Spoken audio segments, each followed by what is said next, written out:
इस तन के द्वारा किसी संत का, ब्राह्मण का तिरस्कार किया, अपमान किया, तो आप ब्रह्म श्राप से बच नहीं सकते हो।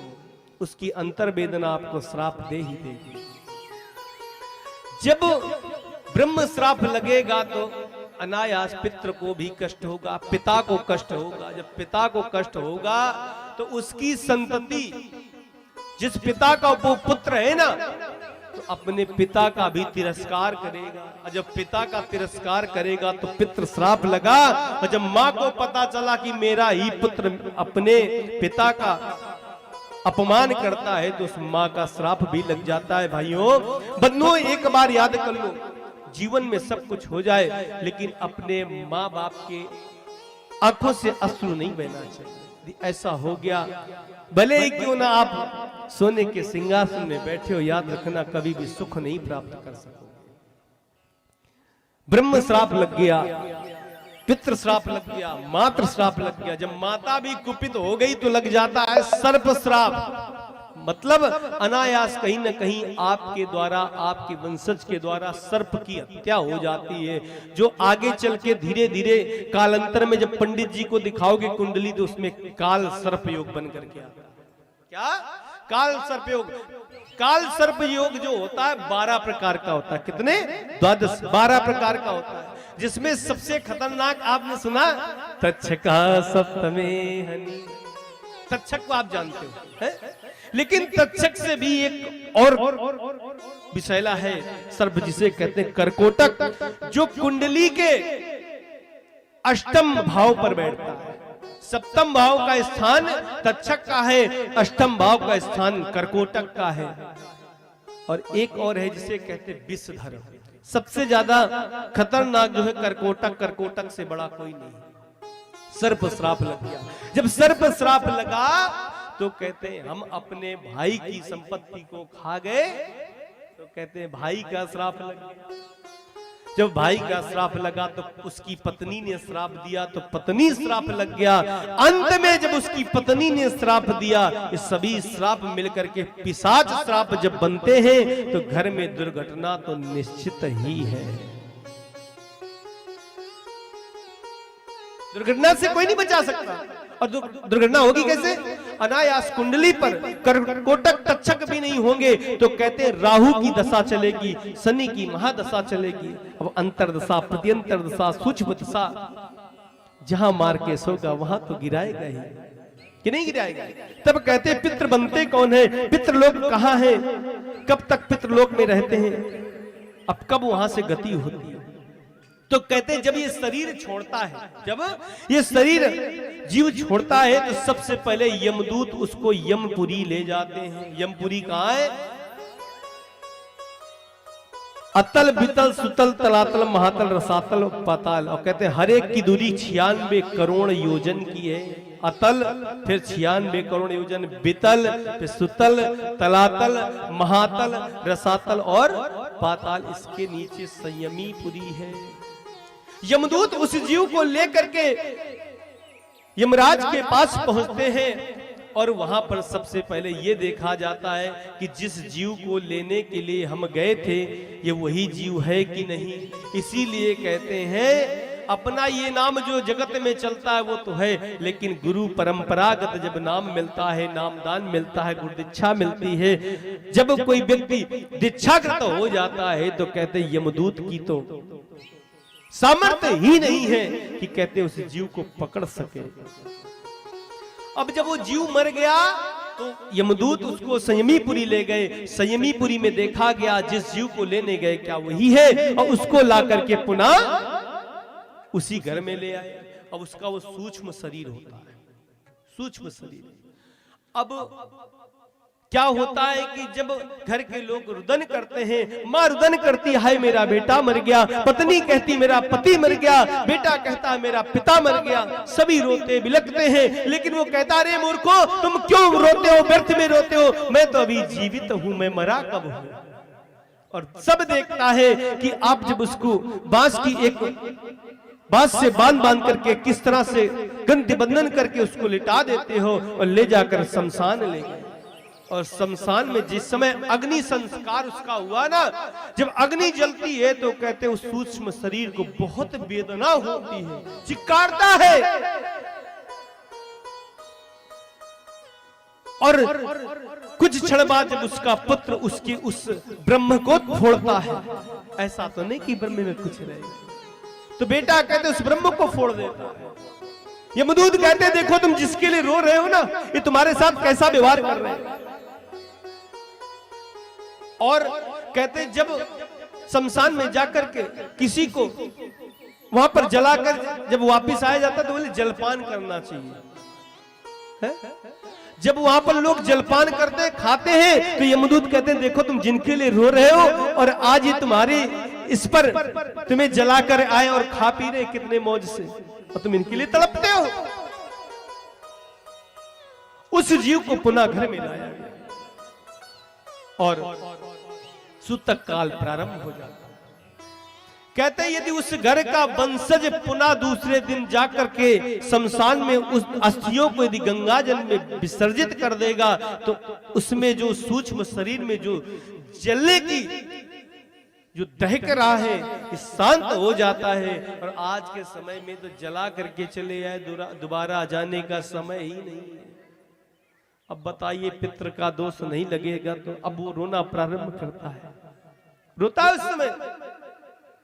और कहते हैं जब एकादश पिंडदान होता है, पिंडदान होता है कि नहीं, 12 दिन 11 दिन का होता है, पिंडदान किया जाता है। बोले पिंडदान होते ही उस सूक्ष्म शरीर का एक नया स्वरूप तैयार होता है जिसे कहते हैं प्रेत शरीर।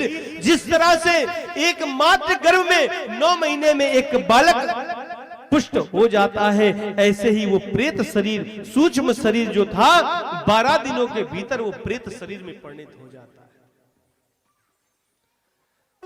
जब प्रेत शरीर में परिणत हुआ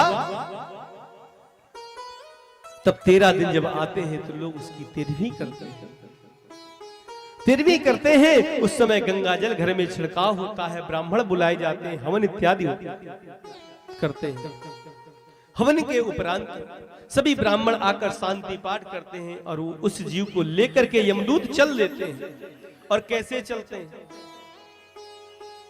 जिसने जीवन काल में कभी वृक्ष नहीं लगाया, अपने जीवन में कभी भी वृक्ष नहीं लगाया, तो कहते हैं उसको तांबे की धरती होती जो खूब आग के समान तपती है, उसमें उसको घसीटते हुए ले जाया जाता है।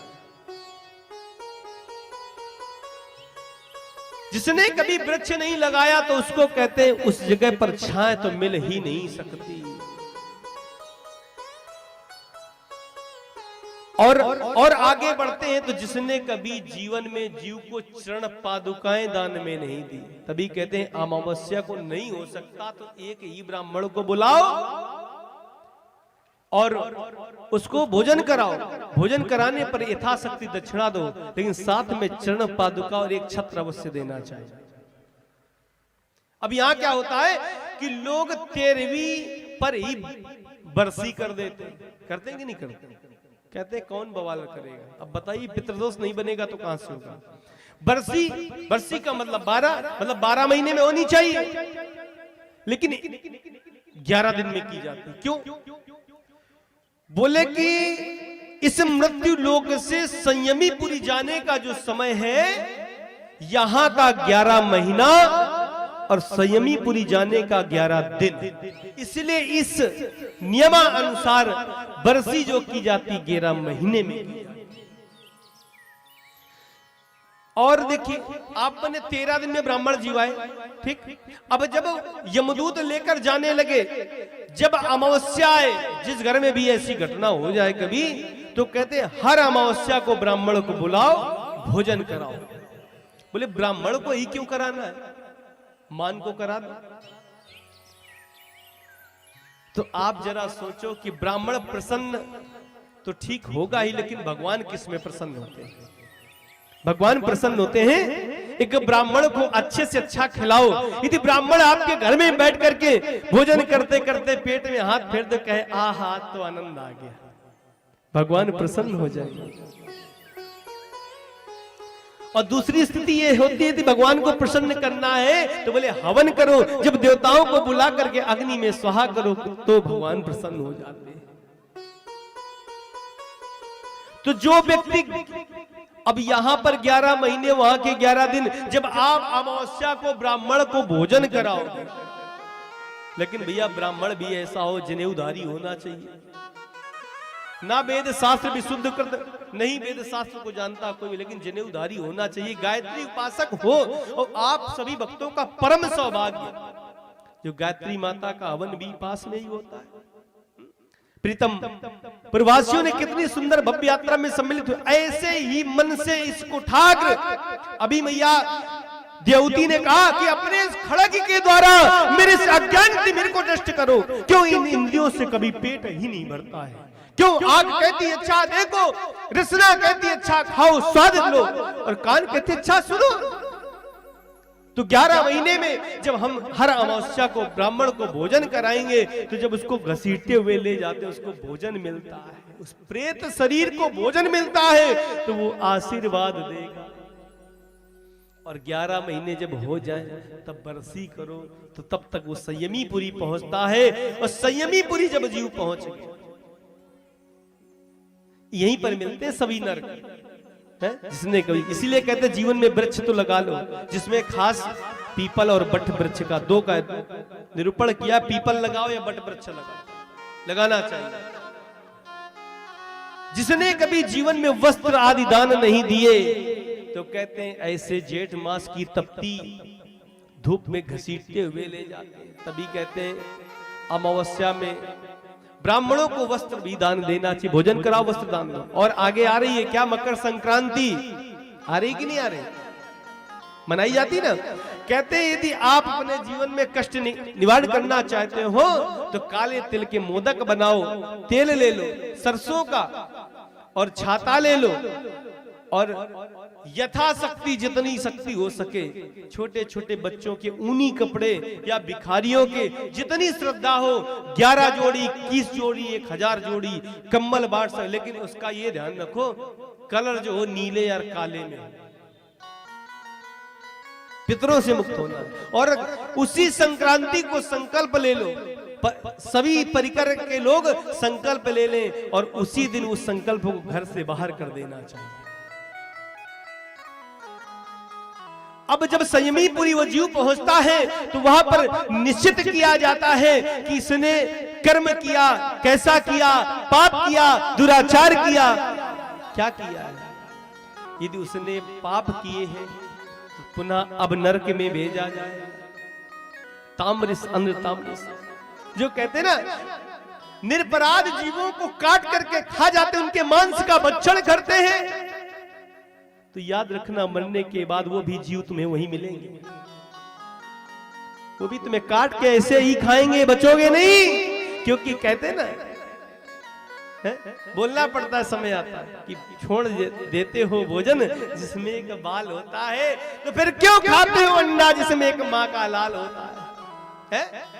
वो भी तो जीव है और तुम भी कभी जीव बनोगे है? आज मनुष्य हो पक्षी बनोगे कि नहीं बनोगे, पशु बनोगे कि नहीं बनोगे, जैसे तुमने काट करके खाया है ना।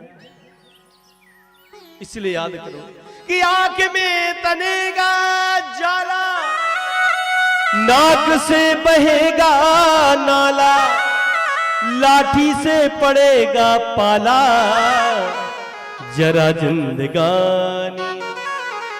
जब बुढ़ापा आएगा ना कि पड़े पड़े वसन पर करोगे मल मूत्र त्याग, पड़े पड़े थूकते रहोगे पीकदानी में।